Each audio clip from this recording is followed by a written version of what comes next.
Now, this is how you're gonna stop the Apple Watch from pausing during the workout. Let's get into it.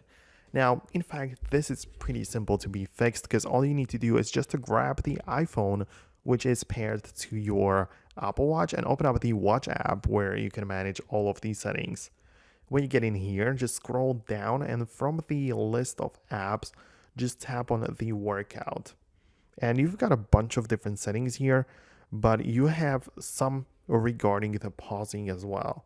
So at first, what you need to do is to scroll down and locate the auto pause section. And when you get inside, you literally just have one toggle which you can enable or disable.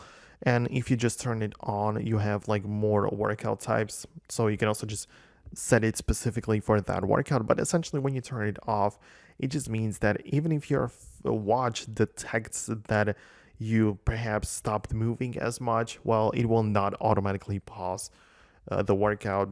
And yeah, that's pretty much the fix.